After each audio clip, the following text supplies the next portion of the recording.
All right, my friends, we are going to begin. Excited to take us through the ID Info seminar and class. Welcome to all the different programs, Kollel members, visitors from the outside. David, give it up for David over there in the back. And Josh, come on. Two Joshes. So, let's go and take us through. Just so you know a little bit of a public service announcement, we're going to break, hopefully before 1:15, for lunch and for mincha. Not mincha, I'm sorry, we don't do that anymore. That's at 4 o'clock. We're going to break for lunch. And then at 1:50, I want everyone to come back here for Rabbi Dubov's class. 1:50 till 3 p.m. He's going to have a full hour and 10 minutes to get through National Revelation, which is extremely important, integral, crucial perhaps, some might say.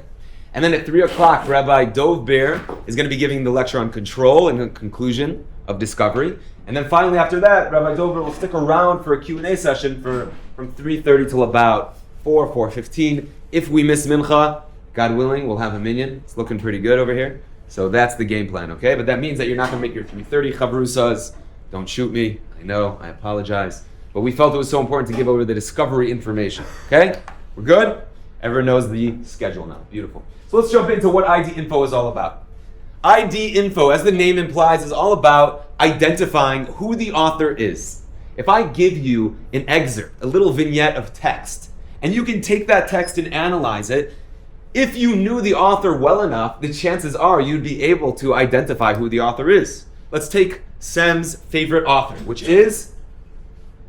J.K. Rowling. J.K. Rowling. Now, if J.K. Rowling wrote a book, let's say not about a wizard, about some other random piece of information, and she wrote it in her linguistic style, her pattern of writing, and Sam, being the avid fan that he is, knows all of her works, Baal Peh, by heart, done. He reads that. What are the chances that he will be able to assess who the author is from that text of information? Relatively high. He knows her writing style. He knows her patterns. Granted, an author can write in multiple tones. There's this concept called redactor theory. We won't get into it. I'll let Rabbi Dubov sort of chop that up, shecht it, and rip it to pieces for you. But we all understand that we can see text and then identify, grasp who the author is from that text. So I want to do that with you, with this Torah, with this divine document that we say was written by a divine author. If it's true that it was actually written by an all-knowing, omnipotent creator, then we should have some insight, some clue, some shmek, as they say in Yiddish. Shmek comes from the word geschmack, by the way. A taste of who the actual author is of the text. So we're going to take a look today and we're going to assess that piece of text and hopefully come out with a clear identification of who that author is. Now before we do that, we're going to go on the critical assumption that the Torah was written by man and it wasn't written by God. And if you're writing a divine document, you want to make it dogmatic, thematic, whatever attic you want to throw in there at the end, you would want to present certain commandments, certain concepts, certain written in stone items that will be spread up throughout the entirety of your religion. So we could just imagine, what are some of these commandments, we'll call it, in our man-made religion that we would want to spread out throughout our dogma, throughout our religious system? Maybe Shabbos, maybe, just shout them out maybe. Don't murder. Anyone else? Any other takers? Rabbi? Don't steal is a good one. You don't want people killing each other alive. Any other ones? Any other good ones? Don't covet thy neighbor's wife. Okay, good one. No coveting, none of that. No. Lock the doors. What else? Love everyone. Love everyone. Parents. Okay. All right. What? Respect parents. Respect your parents. That's beautiful. Yeah. And maybe even like pay a membership fee. We'll call it like Amazon Prime. Like get that little religious Prime in there and we'll get membership fees, right? Because we want to make money off of it. So charity, 10%.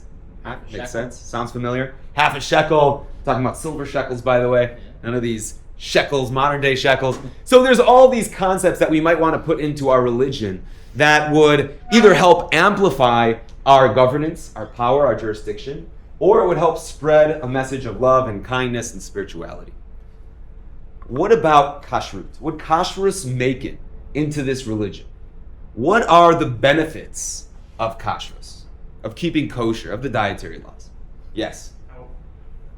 Okay, we could peddle that. Healthy. I don't know if you've ever been to kosher restaurants lately, especially shawarma stands, but okay, yes. It allows wealth to spread within the community. Beautiful. Fantastic, right? We can't do business now outside of our circle, outside of our community, because I can't start doing business with non-kosher restaurants, so on and so forth. So I'm only buying now from kosher restaurants, which is enhancing my own community and economy. Yes, sir. Suppose you just stay in the community. Okay. Can't go to those mixed weddings anymore. Sorry, Dale. Right? You gotta stay in the community. I can't go to these non-kosher restaurants. Can't go to these outside weddings and start intermingling with the shiksas. I mean, you can't do any of that. Not Jews, excuse me. We can't do any of that. Why is that so powerful? What is the benefit of all that? We've clearly outlined. What are some of the limitations of kashrut? I can't eat wherever I want. Yeah, no more trips to Bangkok, right? Done. Can't go to India anymore. Yes, sir? No more cheeseburgers. No more cheeseburger. The coveted Philly cheesesteak. Can't have any of this anymore. And as good as soy cheese is, we all know it's not that good. You know what I'm saying? Beyond Meat, not that good. So there's severe limitations on what you could eat, severe limitations on where you can go, who you can mingle with. So there's obviously strong limitations inherent within kashrut also. So we're going to take a look at some of the text of kashrut. And as we do, I want to play out a rule for you. You could disagree with this rule, but I'm going to play it out regardless. And the rule is as follows. If I'm trying to be a divine author, what's the way that I do that? How do I relay, how do I get across the message that I'm an author that's pretending to be God or is God? My two-part solution, we sometimes call that the two-state solution, is two parts. One, you have to relay something that is divinely prophetic. You have to get something across that no one else can know. That's point A. Point B is you have to state something that will be relevant for all future generations. It will never change. And if we can get that point across, there's a pretty good indicator that you're dealing with a divine author. Okay, everyone with me? So let's take a look. Let's jump into some of the text and see if we can identify who the author is. We're going to start by taking a look at our sources over here. We start with the kosher land mammals. We start with the turf. We're going to move to the surf by the end of the class. In Vayikra, chapter 11, Hashem speaks to Moshe and to Aaron, and he says to them, speak to the Israelite people, thus these are the creatures that you may eat amongst all the land animals. There are certain animals that are pure and certain ones that are contaminated. Now, we're not making fun or jest of your pet cat Pickles or your dog Rover. We're not saying that they are impure and unholy, but in theory, you can't eat them. We as the Jewish people can only eat pure animals. Pure equals kosher. Impure equals not kosher. But look what it says over here. Are two indicators for what makes an animal kosher. Indicator number one, kol mafreses parsa. Usually when we give this class, we don't start quizzing you on the Hebrew, but I'm going to quiz you a little bit on the Hebrew. What is a parsa? What? Not a cow. Kol mafreset parsa. Parsa comes from the same word as prusot, right? Sadiq, habibi, tagili, nachon? He's our token Israeli. He's going to correct me on all my Hebrew over here. A prusa is a slice, like prusat lechem, a slice of bread. Kol mafreses parsa means that it's split up into shesa prasot. We're being redundant over here because it has to be two evenly split pieces of a hoof. Now, is it possible that you have a split hoof that's not even? Is a horse have split hooves? No. Yes, they do. What? They do have split hooves. It's not evenly split hooves, but they have horseshoes, right? Do other animals have split hooves? Of course. Do cats have split hooves? How do you know? What's a hoof? What's a paw? Well, the Torah tells us very clearly, Kol haolech al shtei kapav. Anything that walks on two paws is an abomination to you. You may not eat it. So we know we're talking about hooves. We know we're talking about paws. The Torah goes on. Indicator number two, ma'alat geira. What is an elevator in Hebrew, modern day Hebrew? Ma'alit. Very good. How do you say drawer in modern day Hebrew? Or draw if you're from New York? How do you say that? Megera. Right? Megera. That's a lateral motion. What is it called when a Jew from the diaspora makes Aliyah to Israel? Good. What's it called when a Jew from Israel goes to LA because he thinks that's where the party's at? Aliyah. I'm just being honest. Yerida. It's called a descension. So ma'alit, the elevator, ma'alat geira, is what we would call chewing its cud. Now it's important to realize for this concept of chewing its cud, it's not just an animal that spits up, it's not an animal that just gets nervous and vomits a little bit. We're talking, sorry to be so graphic, we are talking very specifically about a specific type of animal called a ruminant. What exactly is a ruminant? Well, the zoologists say that there are 4 primary criteria that make up a ruminant. Criteria number 1, they're a herbivore, or a herbivore if you prefer, in which they only eat a basic grass or whatever you want to call it, grain diet. Okay? So that's really all that they're eating. Now, can you feed beef to a cow? That would be sick, but you could. But primarily what they're eating is only going to be herbs or herbs. Number 2, they graze and they ruminate. Number 3, they have a complex chamber-like stomach with multiple layers of stomachs. Now, you have to understand that we're not saying that there's just one stomach and they're spitting things up. There's multiple layers of the stomach. We'll get to a picture of that in a second. But over here, we have put this as number 4 criteria, but no incisor canine teeth. Before we jump into the stomachs, why can't you have canine teeth if you're a ruminant? Can someone please make a ruminant-like chewing motion for me? Grind. With your mouth. There you go. You want to stand up for everyone? Sure. Get on your foot. Right? Usually animals are going to make a lateral chewing motion. If you have canine teeth or incisors, you cannot do that. You get blocked by your incisor teeth.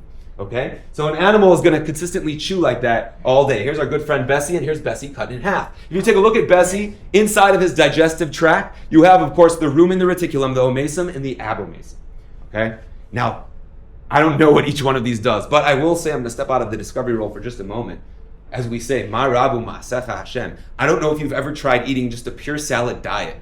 I don't know, maybe go to the seminar if you want to try that. But that would be horrible. And beyond that, you wouldn't get any nutrition. Where are you getting your protein from? Where are you getting your carbohydrates from? Somehow, God made the animal, the cow specifically, the ruminant, able to strip all of the nutrients off.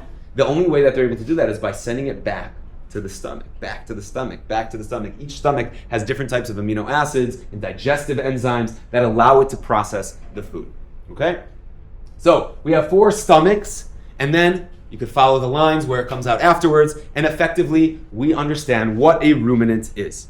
Now, the Torah goes on to say that there's a list of exceptions to what make a kosher land mammal. The following, however, of those that either chew the cud or have true hooves, you shall not eat. The camel, although it chews its cud, it has no true hooves. Impure. Hyrax, impure. Hare, impure. And the swine, the pig, it's impure. All of these are impure for you. Now, we're in a little bit of a pickle because we already know what makes an animal kosher. What are our 2 simanim, our 2 kosher indicators? Split hooves and chews its cud. Split hooves, chew its cud. Now, we know that. We could just stop right there. What is the most expensive real estate in the entire world? This building. Probably this building. But beyond that, maybe Shanghai, Tokyo. Beyond that, the Torah, the bestseller of all time. Every single word is precisely placed. Literally, bestseller. Millions of billions, trillions of copies. Insert Dr. Evil laugh over there. Right? This is a concept that means that every word of the Torah is precisely and divinely ordained if there is a divine author. Why in the world would I put an exhaustive list in the Torah that shows animals that have one sign and not the other? Remember, what makes an animal kosher? Oh. Say them. Split hooves and chewing its cud, right? Split hooves and chews its cud. We don't need a list of animals that have one sign and not the other. It's pointless. It's irrelevant because we already know the answer to this question. Furthermore, we get ourselves into an even deeper pickle, which is that whenever I make an exhaustive list, I run the risk of excluding anything that's not in this exhaustive list. Now, the Gemara tells us in Chulin 27 that it's possible that Elliot might be traveling one day in the Saharan desert, and he finds an animal that's cut in half, roadkill, and he's starving. God forbid, not this Elliot, I'm talking about a different Elliot. And he's starving, and he wants to know if the animal is kosher. Well, the Gemara tells us, it depicts for us, well, you should know. There's a list of animals that have one sign and not the other. If you find a camel, what does the camel have? It chews its cud, but maybe it's missing its feet. So Elliot's going to take his little pocket knife, he's going to open it up, and he's like, stomach. He's like, Oprah, you get a stomach, and you get a stomach. He's taking out 4 stomachs. It looks good, but there's no feet. Can he eat it? No. Well, now he has a list. He knows of an animal that has one sign and not the other. There's just one issue with that, says the Talmud. The issue is that if you're about to die and you're starving in the desert, are you allowed to eat pig? Yes. You are. So this list is further irrelevant. It doesn't make any sense. We created an exhaustive list, or whoever documented or authored this text made an exhaustive list, and now we have a little bit of an issue, my friends. Because what so happens if this expensive real estate of the Torah, now we find an animal that isn't on this exhaustive list? We have just run a big risk. The divine author, or supposed divine author, has now just shown himself to be falsifiable. Rule number one, if you're trying to write a text and you're pretending to be God, don't be falsifiable. Don't leave a paper trail. It would have been much easier just to slash this whole piece of information, and we already got it. Choose its cut, split hooves. Choose its cut, split hooves. Easy. We good, everyone? Questions up to this point? Now, just to depict for us a little bit further, if we take a look at the kosher categories, we're going to break it down into these four animals. We have the camel, which comes from the order or the suborder of the Tylopoda. I'll stop announcing all the suborders at this point because that's the only one that I actually know how to pronounce. And then you have the shafan. Everyone say it with me, shafan. Also the hyrax or the rock badger. Moving on, we have the arnevet, or the hare. And then finally, we have the chazer. Now, if your grandmother ever calls you a chazer, you should be highly offended. But these four animals are the entirety of our exhaustive list. These are the only animals, according to the Torah, that have one sign and not the other. Now, what's unique is that we can sort of break apart into two distinct groups. One group, which is the Gamal, Shafan, and the Arnevet, which do chew their cud, and the Chazer, which doesn't. And group number two, which is the same, right? Same group. These ones chew their cud, and this one doesn't. So effectively, we have three animals who chew their cud, and one animal that does not. Now, for all intents and purposes, and if you don't believe me, you can ask Rabbi Art Scroll Shlita, who has a footnote on the bottom over there. We have no clue what Arnevet and Shafan actually are. Because if you take a rock badger, if you take a hyrax, or you take a hare, and you open them up, again with Elliot's knife, you get a stomach, you don't find multiple stomachs. They don't actually chew their cud. They practice this thing called kikatrophy or masticism, in which they get nervous and they vomit a little in their mouth, or they excrete and then chew on it. I don't get it either, but that's what they do, the original Reese's Puffs, and that's what they do in the defense mechanism system. Okay? So effectively, how many animals do we have in the world nowadays that have one sign and not the other? Just two. Good math, everybody. Good math. The Gamal and the Chazir. That is it. Now, this is quite a crazy statement to make. In the year 2013, the last of the large land mammals was discovered. His name, the Olinguita. Distant cousin of the chupacabra. No, I'm just joking. He actually is a species of a raccoon. He's kind of like a midget raccoon, so as I like to call him, the midge-coon. That's about it, okay? He is literally, that's the only land mammal. 5,000 species of land mammals later, we have no other land mammals. Now, before you ChatGPT me to make sure that that's accurate, it's large land mammals, because they have found little shrews and bats, but that's not even in the equation right now. Large land mammals that could potentially be on this exhaustive list but are not, and would therefore falsify our entire document because we didn't have to state any of this information, right? The Olinguita is effectively the last, which means 5,000 plus species later, we have yet to ever find a land mammal that has one sign and not the other, that's not the Gamal or the Chazir. Yes, my friend. Why do you say they're out of the equation, the small ones? Because we don't know exactly what the Torah meant when it said Shafan and Arnevet, because the version of the Shafan and the Arnevet, which most likely has transformed through modern Hebrew into our version of the hyrax and the hare, is not a ruminant according to zoological standards. They don't chew their cud. Now, there are some fringe rabbis that will say that they still are ruminants, but if you're looking at taxonomy and zoological standards, they're for sure not. They don't have multiple stomachs and they don't chew their cud. So have we found like two other species that all do? No. Now, it is possible that at one point, obviously if the Torah said it, it must be true, assuming a divine author, but that means that over the course of time, there were extinction of species. That's nothing foreign to Judaism, and very likely the Shafan and the Arnevet that we knew either evolved differently or they became extinct and Our version of Shafan and Arnevet are like the lesser known, less famous, less cool cousins that don't chew their cud. Yes? Yeah, the only thing ChatGPT says is like alpacas and llamas, but those are just the cousin of the camel. Exactly. And there's a thing called a peccary, which looks like Peccary. a pig. Peccary. Yeah. Never heard of it, but apparently they're just a cousin of the pig. Yeah. Which is important, by the way, because when you look at order or suborder, which is why I include this on this chart, not just to look cool and scientific, but some people will say, oh, peccary is a totally different species than a pig. You're right. It is a different species, but when you're looking at order or suborder, you're going a level above species. In 1492, what happened? Spanish Inquisition, and Columbus sailed the ocean blue. Perhaps. I didn't say it, you said it, not me. But Columbus sailed the ocean blue. And Jews are traveling all over the world. And as Jews start traveling, they get to islands, they get to all over the world. And as they're exploring new islands, they find animals. And they say that this animal has one sign and not the other. It chews its cud, but it doesn't have split hooves. All of a sudden, they're like, the kippah comes off. Let's go clubbing. What does that even mean? How do you have an animal that isn't on this list of Gamal and Chazir? That means that the Torah is falsifiable. So, of course, what did they do? Before ChatGPT, of course. They looked it up. They took it to their local taxonomy specialist, and it was a llama. Now, a llama is part of the same family as a Gamal, just a cuter version. But you have the one-hump camel, you have the two-hump camel, you have the Bactrian camel, you have the Drorian camel, and you also have the llama. And the same thing with the pigs. You have peccaries, you have warthogs, you have Simone and Pumbaa. You got the whole thing. You got all different types of pigs. Now, this is all part of the same family. Now, here's my question to you, my friends. If whoever wrote this document wanted to go out on such a limb and to say that here's a list of an exhaustive animals that have one sign and not the other, why would they take such a bombastic, audacious statement to say such a thing?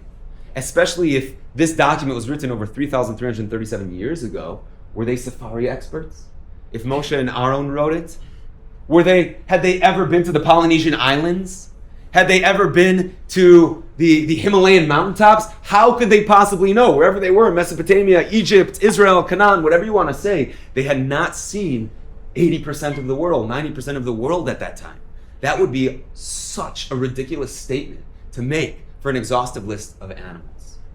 Now, if there is a divine author who wrote this document called the Torah, and he succinctly stated which animals have one sign and not the other, and in a bomb, drop the mic moment, says that there will never be another animal that defies this list for all time. And 3,337 years later, in the year 2026, or 5786, we're standing here today and still have yet to find another animal that defies this list. That would be pretty amazing, divine and prophetic, and true and relevant for all generations. Remember our two rules over here? Okay? Now, how much more amazing would it be if sages, commentaries actually said that this was a prophetic reference for all future times, for all inventory, of all animals all over the world? That would be even more amazing. Well, sure enough, my friends, the Ramban Nachmanides explains to us that the meaning of this verse is that every animal which has these two signs, you may eat, but you may not eat if it has only one sign. Right? We could have just gotten away with telling the two signs. We don't need all of this. Why did we need to tell when an animal has only one sign and not the other? Because there are no other animals in the world that have only one sign and not the other. Now, was the Rambam at the cutting edge of technology, where he's able to have geosatellites that track every movement of every animal across the world? Of course not. So even for the Ramban, for Nachmanides, to make such a statement, you have to have a lot of confidence in who wrote this document. Because what would happen if 10 years later, 20 years later, 50 years later, 100 years later, a new land mammal would be discovered, a new species, that didn't fit into either Gamal or Chazir? We are in trouble, my friends. It goes even further. If you want to go back, you tell me, the Ramban's already 12th century, I believe, right? It's already later. What about the Gemara? The Gemara says very clearly, Hashem says to Moshe, these are the living things which you may eat. And he grabs each and every one of them, whether that means literally or metaphorically, but he shows Moshe. If he says, Moshe, you have a specific menu, what you're allowed to eat, you got to show him the menu. So he picks up this one, and he picks up this one, and he's showing them all the different animals. These you may eat, and these you may not eat. Now, a divine author who created the animals could say such a statement. Anyone else who's making up this document would be smart, brilliant perhaps, to stay far away from any ridiculous statements that could be disproven, if not months, years, or decades later. One step further, the Gemara says very clearly the ruler of this world knows that there's nothing other than the camel that chews its cud and is still non-kosher. Therefore, the verse singles it out. And there's nothing other than the pig that has parted hooves and is still not kosher. And again, therefore, the Torah singles it out. What an amazing statement to say if you weren't afraid. You have to have a lot of confidence to be able to say such a statement. Okay? Wait. Yes. There's 3 animals. Why does it say just the camel? There's 4 animals. Right. No. Gamal, this category. There's 3 4 animals. animals. There's Gamal, Chazir, Shafan, and Arnevet. Right. Now, we sort of wiped off the Shafan and the Arnevet because the version that we have now, at least of the hyrax, the rock badger, and the hare, they don't chew their cud. They practice kikatrophy, masticism. It may look like they're chewing their cud, but it's clearly not the same animals that's mentioned in the Torah. So when was that document written? I don't know. The Torah document? No, the previous quote. Before this. The Gemara? Just go back one slide. That's Gemara. Yes. So even during the Gemara times, they didn't know what a shafan and a... Yeah, already at that point, it was very clear. In fact, Rashi on the Gemara over there, once we're getting into it, Rashi on the Gemara over there says, Gamal v'chazir v'chavi rav. He doesn't even mention Shafan and Arnevet by name because it was already well known or documented at the time that the Shafan and Arnevet that we understand are very vague and ambiguous. So effectively, it drops our list down from 4 to 2, which is even more amazing and more dangerous. Okay. Now, we've covered the land animals. We've covered the turf. I want to go to the surf. Before we do, I want to take a little bit of a quiz. What makes an animal kosher? Fins and scales. Okay? Now, Fish. what makes a fish kosher? Thank you. What makes a fish kosher? Are sea snakes kosher? This is the quiz. Raise your hand if you believe sea snakes are kosher. Is salmon kosher? Yes. Is the elusive gefilte fish kosher? It's an Ashkenaz thing. You're not going to understand. It's Moroccan fish, maybe. That's better. Oh, okay, that's fine. Are sharks kosher? Nope. Now, if we had a shark in front of us right now, and you pet the shark, I wouldn't recommend this. But if you pet the shark one way, it will feel nice, smooth, slippery. If you pet the shark the other way, it'll actually jag your hands and probably start bleeding from its scales. That means that a shark has fins, correct, and scales. So if you're going to Thailand and you want some shark fin soup, you're in luck. It seems like sharks are kosher. So what type of scales, they're not, by the way. Let's just clarify. I don't want anyone to walk out of the bath, go to the bathroom and then head to Thailand. What type of scales are kosher and which type of scales are not kosher? Well, there's 2 very distinct type of scales. One is called cycloid scales, which is probably what you'd find on a kosher fish, where you're able to pull off the scale. It's not dermically entrenched into their skin. And the other is what we call placoid or stenoid scales. Placoid and stenoid scales are what you'd find on a shark. So if I take the little tweezers and I yank off, again, don't recommend it, yank off from our shark buddy over here, one of his scales, the shark will start bleeding. That defines it as a dermic scale. The Gemara says that the scales of a kosher fish are like chain link armor that you're able to just pull off without it damaging your actual skin underneath. Unless maybe you're like hairy, Sparty. Right? You're able to just quickly pull it off. Now, if that's the case, are sharks kosher? No. Of course they're not kosher. Let's take a closer look over here. Who would like to be our contestant for the kosher or not know your scale quiz? Yeah? Adam, come on up, my friend. Come on up. Give it up for Adam, everybody. Give it up for Adam. Okay, pause right there. Now, you're intimidating. Now, number 1, you have 3 choices. Cycloid, stenoid, or placoid scale. Okay? Which is our kosher scale, everybody? Cycloid. No. Stenoid? No, yeah, cycloid. Cycloid. Cycloid scales are kosher. Which type of scale is this, my friend? Cycloid. Looks like. What do you guys say? Well, either cycloid or the end one. I'm asking I about think box that- 1. Hold on. Hold on. I'm not holding on anymore. Let's see what. No, he was wrong. It is a stenoid dermic scale of our good friend the paradise fish. Does that mean this is kosher or treif? Treif. Very good. Let's take a look now at number 2 over here. What type? Now we've already got 1, so you have only 2 choices at this point. Yes. Okay? Okay. Placoid and cycloid. What is this? Placoid. Oh my Wrong god. again! This is the salmon fish. Unbelievable. It's like we practiced this routine before. Is this kosher? Yeah. Right, very good. It's kosher. Let's take a look at number 3 over here. We're only left with one option, which is the placoid scale, the dermic scale, again, of the great white shark. Jaws. This is obviously trait. Now, it's very clear to us that we know that certain types of fish are kosher, certain types are not kosher. And we could just stop right there. We know fins, scales, mazel tov. Let's go have some good filter fish. Everything's good. But yet, the Mishnah wants to make our lives a little more interesting and intriguing. So the Mishnah goes out of its way to tell us that any fish that has scales has fins. And there are fish that have fins but do not have scales. Say that one 10 times fast. Now imagine you're walking, again in Thailand. I don't know what's with Thailand in my head right now. But you're walking in Thailand and you stop at a fish marketplace. A fishery perhaps we'll call it.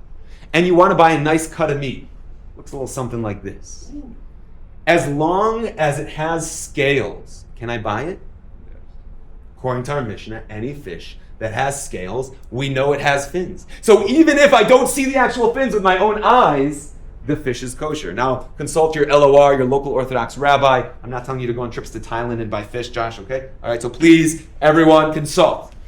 However, in theory, according to the Mishnah, there is no problem with buying a slice of fish as long as you see the scales. Fascinatingly, in fish markets around the world, they sell meat that looks almost identical to salmon meat, and they even dye it a little bit pink, and it happens to be shark meat or something like that. I don't know exactly what it is, dolphin meat. And unless it has scales, you would have no clue of the difference between the types of meat. So according to the Mishnah, it's very clear to us. If it has scales, that means it automatically has fins. If it doesn't have scales, it might not have fins. Is this statement necessary? We already knew if it has scales, it has fins. We didn't know. Let me rephrase it. We already knew what makes a fish kosher. Fins and scales, right? We didn't need this extra information. If it has scales, then it has fins. We did not need any of that information. So, the Torah is going out on a limb again. If we were to find a species tomorrow, next week, next year, that has scales but does not have fins, that means that our document is falsifiable. We could have just stopped, just like the exhaustive list of land animals. We could have stopped at this point, and everything would have been fine. But we continue digging further in. We know skins. Fins and scales, skins and fails, fins and scales. We know what makes an animal kosher. Now, how many species of fish are there? Thousands? Approximately 38,000 to be exact. Now, whereas land mammals were at somewhere around 5,000, and aside for our good buddy the olinguita, we have effectively found all land mammals. How much of the ocean floor have we seen with our own eyes? 1%. Yeah, probably. Somewhere between 15 to 20% of our own ocean floor. We're busy conquering the final frontier in space and AI. Get to the bottom of the ocean. You get to the Mariana Trench, right? They can't even have equipment that goes down that far. And even if you get the equipment down that far, you have to deal with the light issues. It's so dark. And even then, you're so limited to one camera. How do you know that big fish you're trying to track isn't just like behind the camera, right? So of all the ocean floor that we've seen, approximately 80 to 85% we have not even surveyed with our own eyes or with our own camera equipment. That means, are we done finding species of fish?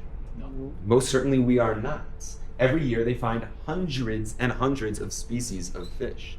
Why would this Mishnah make such a wild and outlandish statement that if a fish has scales, then it will certainly have fins? Unless you're the divine creator of all the fish, you know what's in your inventory, and you got to be pretty darn confident that we'll never find such a fish.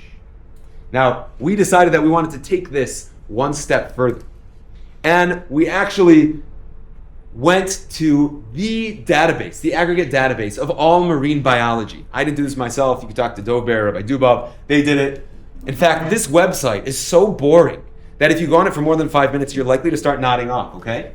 I want you to see this. We're going to go off the beaten path. There's a website called fishbase.org. Gotta be careful what you type over here. Fishbase.org. This website is so unexciting. They couldn't even put colors or like some kind of like background or parallax or UI, I don't even know what these things are called. Make it more exciting. But the point is that it's not meant to be exciting. It is actually meant to be a comprehensive database of every single taxonomy of every species of fish ever documented in recorded human history. Okay? And you go down, you could do it by territory, you could do it by family, by ecosystem, by topic. I don't know who even has time for these things. And you go through this. Now, granted that there is one aggregate database master. His name's probably Ned, and he has very thick glasses with heavy tape around the middle of his glasses. And he controls the database of all the marine biology. This is not just America, by the way. This is marine biologists world over. So a couple of Aish rabbis took it upon themselves to send an email to Ned. I'm just making up his name.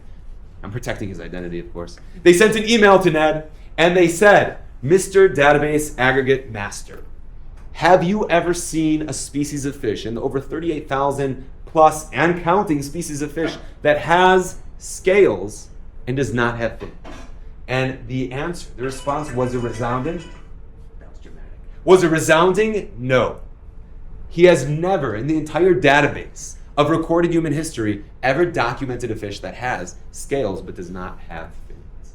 Now, either you have to be crazy outlandish to make such a statement that there is no fish that has scales and does not have fins, and that there's only two types of land mammals that have one sign and not the other, or you are the divine author and therefore you know exactly what's in your inventory. Just like the Gemara said, he held up everything that was on the menu to Moshe Rabbeinu and he said, this you may not eat and this you may eat. Rabbi, Yes. what's the example of a fish with fins but no scales? The mantis stingray. Eels. The shot. Eels are Like more the like a shark we sea said had serpent. scales. It's There's just hundreds. impossible. You know what? On your free time, you go on fishbase.org, you try to stay awake, you're gonna like put the toothpicks over there, and you're gonna look for the fish. You're gonna find thousands of them. Yes. Is it talking about specifically the kosher scales or all scales? Good question. As far as I know, we're talking about the kosher scales, cycloid How scales. do we know that it means kosher scales when it says like scales, it's scales, and not just general scales? You're talking about the Mishnah right now, or you're talking about The Torah. the Torah? Well, the Talmud tells us. Based on Rabbi Rose's class, I'm not going to jump into that because everyone already did that already. It's the rabbinic understanding and interpretation based upon the literary and inferential tools on what scales mean. Because it's very clear that there are fish that have types of scales and fins. And it's very clear that this Mishnah is also referencing the same types of scales. Okay? Now, I just want to end off with one quick little story. There was a rabbi here at Aish Torah. I'm going to change his name. Rabbi Goldberg. And Rabbi Goldberg was giving over this ID info class, and he was giving it over to a birthright group. Now, you guys are nice yeshiva boys. You're much less unruly, much more respectful, but sometimes the birthright groups could be a little bit unruly, as you can imagine. And this birthright group comes in, and they ask the rabbi a question. This one guy in the back of the room takes out his phone. I know whose phone this is, but I'm touching it anyways. He takes out the phone, and he shows him a picture. And the picture is called the homogeneus, something along those lines, Homo septuagenaeus. And it was a picture of a fish with scales, but with no fins. Now, granted, this was a drawing of a prehistoric fish that they believed existed in prehistoric times. We don't actually know if the fish existed. And they said, Rabbi, I don't believe what you're saying. Here's a clear example of a fish that had scales. It did not have fins, which means the whole Torah goes up in smoke. It's all falsifiable. This Mishnah, falsifiable. The Torah, falsifiable. The rabbi starts schwitzing bullets at this point. Perspiration. He sees himself stocking shelves at Walmart, flashing before his eyes. What do you respond to that? And he takes a look at it, and he's like, he's just envisioning the shelf motion. That's it. All of a sudden, there's a man sitting at the front. He grabs the phone out of the rabbi's hands. He says, let me take a look at this. And he starts cracking up. He says, the Homo pidigeneus. Again, I'm butchering the name. I have no clue what it is. That means the single fin fish in Latin. And the guy's like, what are you talking about? You don't know Latin? He's like, I have a PhD in Latin. That means the single fin fish. And all of a sudden the rabbi's like, yeah, everyone's like, we got him. The guy starts taking the walk of shame to the back, and he's like kicking the floor, like kicking the desk. He's like, fins and scales, fins and scales. Stops.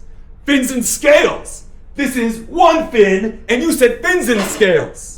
And this is where the token Israeli guy / the birthright soldier sitting in the back of the room says, hey, Habibi, ani agid lecha mashehu, tzaddik.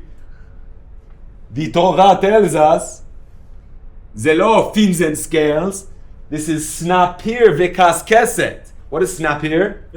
Fin and scale. At this point, the class goes insane. I'm like, you're like going wild. The guy just like walks off, into the night. No one knows what happens to him again. And now he's a Hasidic rabbi in Grove Park. On that note, my friends, we are going to end. We're going to come back here.